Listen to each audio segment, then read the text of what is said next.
Good morning. You're listening to FloorDaily.net, and I'm Kemp Harr. This morning, my guest is Josh Friedman, the Executive Vice President with DFS Flooring based in L.A. Josh, how you doing?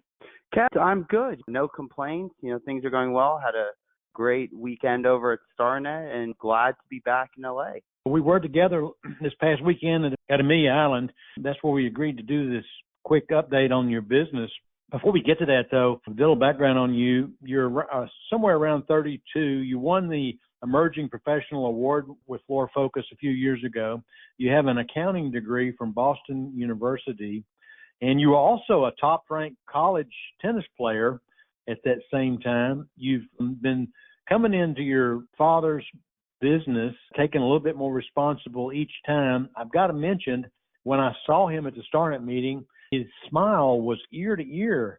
And I said, why are you smiling so much? He says, because Josh is in here taking care of the things I don't like to do, like the personnel management and budgeting. So I thought that was interesting. So obviously it's been great. I've been very, very privileged and really lucky that I've had such a great teacher and leader as my father, to learn from and show me the ropes. I'd like to jokingly say I'm kind of a glorified assistant, meaning that, whatever my father doesn't feel like doing that day becomes my job and my responsibility. And luckily, day by day, that continues to, increase. Kind of growing up as a tennis player, an amazing coach, an amazing leader, someone that helps, direct and point me each day. And I just have to go and execute, which makes my job very enjoyable and, really helps me understand such a complex growing industry. One more little background. Most people know that DFS Flooring is a top 5 commercial flooring contractor in the country based in LA. You have 7 locations.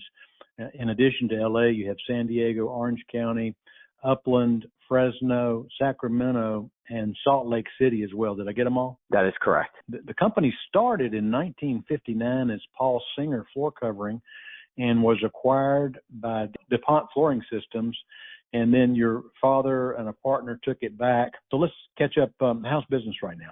Business is good. It's definitely been a bit of a tricky market to navigate. We were we still kind of are very highly vested in the tenant improvement market. And that's kind of always been where we've cut our teeth and has been our bread and butter. The one thing that I will say about our company, which is amazing, and this goes down to each individual within the business, is the resiliency to be able to sell regardless of condition. So, we've had to transform a little bit, start getting a little bit more into schools, medical, hospitality, government work, in order to make sure that continuing to maintain the metrics. We've got amazing partners. We've got great labor sources. We've got great advisors, amazing general contractors, which has really helped us kind of navigate, a little bit of the tougher times.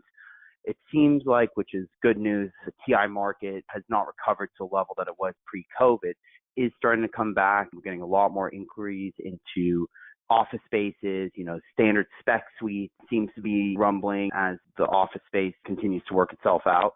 We are being able to pick that work back up. But, business is good. It's tricky, but it is definitely good. So are you bullish that the office market will recover over time? I definitely am. As I said, with having that bit of the accounting background and coming from the real estate world, it seems like there's a lot of still capital deployed in that office sector, and there's a lot of folks who are heavily invested in making sure they find a way to make it work. Like, a location like Century City has 0 vacancy. So it seems like, the A-class TI, there's really going to be a very, very strong future.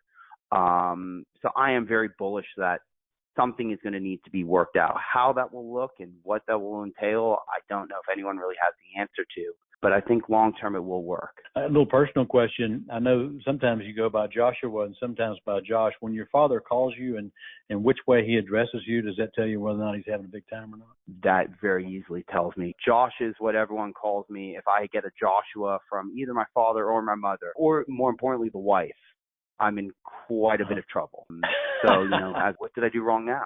Okay. Well, let me ask you about the Starnet meeting. We just got back from it. Give us a highlight or two of what you got out of the meeting.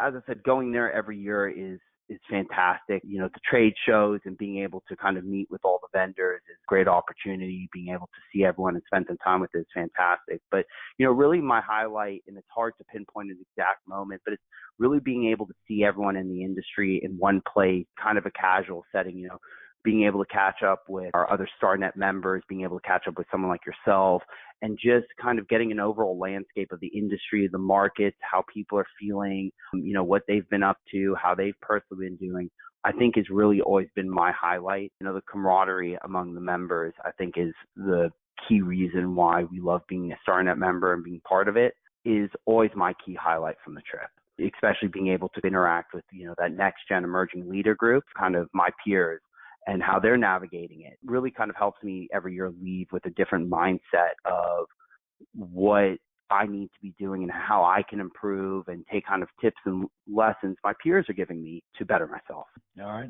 I know that people listening to this can tell that you're fully capable of taking on more and more responsibility. I want to end with one little mention. Right before the Starnet meeting, I understand you were invited to go down to the Schonach Porsche driving event. From what I hear, you were stellar and did a fantastic job. So I guess it's being a tennis player and an athlete and also having a passion for fast cars. I understand you did really well. Special mention and thank you to, Matt Barr for the invitation and Thomas Trissel for putting on that event. Was spectacular. We had a lot of fun. Luckily, I was honored by being put in the same group as Thomas, who is a heck of a car driver. And, just being able to follow from him and try and keep up with him, even if maybe the ability wasn't there, but I think the determination and a little bit of luck. And we had a really, really good event. Did you hit the apex before every curve?